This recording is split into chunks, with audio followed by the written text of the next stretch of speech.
प्राचीन इतिहास से संबंधित क्वेश्चन है। प्राचीन काल, इनमें से कौन सा पाषाण युग के 3 प्रमुख कालों के अंतर्गत नहीं आता?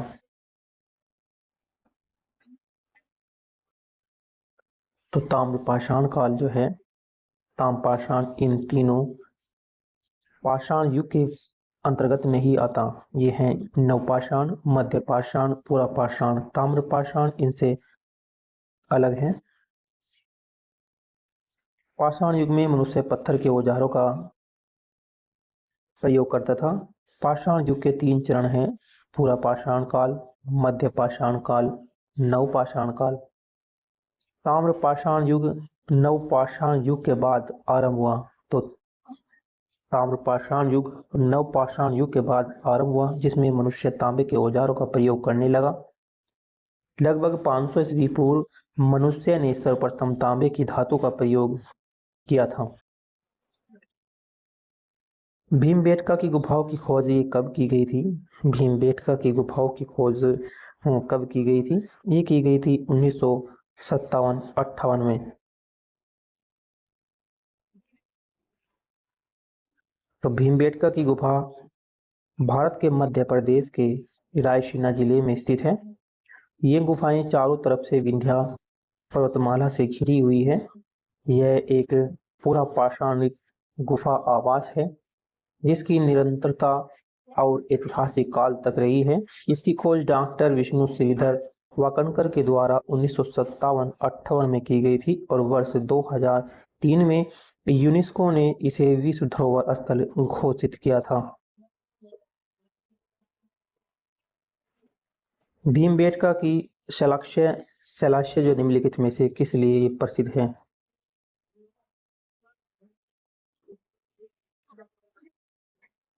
भारतीय उपमहाद्वीप पर मानव जीवन के प्राचीनतम चिन्हों की वजह से।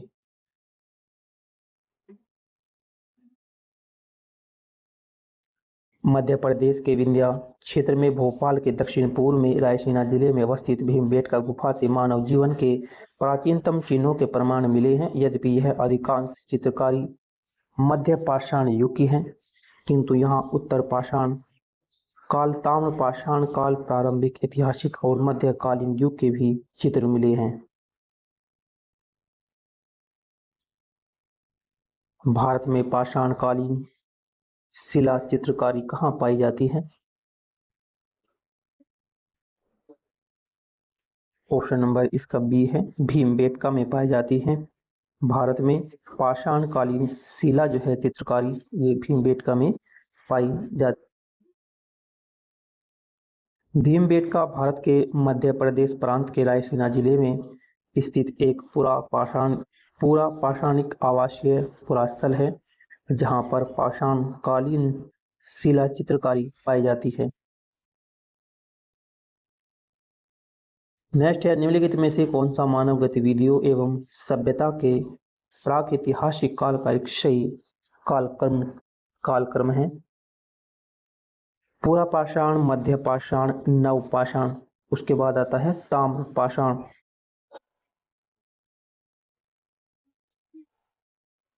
प्रागैतिहासिक काल में तात्पर्य इतिहास के उस युग से है जब मानव ने लिपि अथवा लेखन का विकास नहीं किया और उनका जीवन पत्थर के इर्द गिर्द सीमित रहा, इसलिए इसे पाषाण काल भी कहा गया। इस पाषाण काल अथवा प्रागैतिहासिक काल को 3 भागों में बांटा गया: पूरा पाषाण काल, मध्य पाषाण काल और नव पाषाण काल।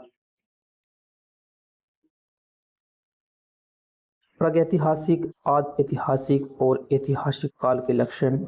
इसमें जो है प्रागैतिहासिक काल में क्या था, इसमें लिखित साक्ष्य उपलब्ध नहीं थे। इसमें लिखित साक्ष्य उपलब्ध नहीं थे, पुरातात्विक साक्ष्य उपलब्ध थे, उदाहरण पाषाण काल। और आदि ऐतिहासिक काल का है, इसमें लिखित साक्ष्य उपलब्ध थे, लेकिन लिपि गूढ़ एवं अपठनीय, यानी कि गूढ़ या अपठनीय, पढ़ने योग्य नहीं थी, अपठनीय थी। और उदाहरण इसका सैंधव सभ्य था, यानी कि सैंधव सभ्यता की लिपि पढ़ी नहीं जा सकी। और इसमें देखते हैं पुरातात्विक एवं साहित्यिक साक्ष्यों के आधार का इसमें निर्धारण किया गया। तो पूरा पाषाण काल इसकी समय अवधि 5 लाख ईस्वी पूर्व से 10,000 ईस्वी पूर्व तक इसकी अवधि रही। और मध्य पाषाण काल समय अवधि इसकी 9,000 ईस्वी पूर्व से 4,000 ईस्वी पूर्व तक रही। नवपाषाण काल इसकी समय अवधि 7,000 ईस्वी पूर्व से 1,000 ईस्वी पूर्व तक इसकी समय अवधि रही। इसके बाद देखते हैं सिंधु सभ्यता।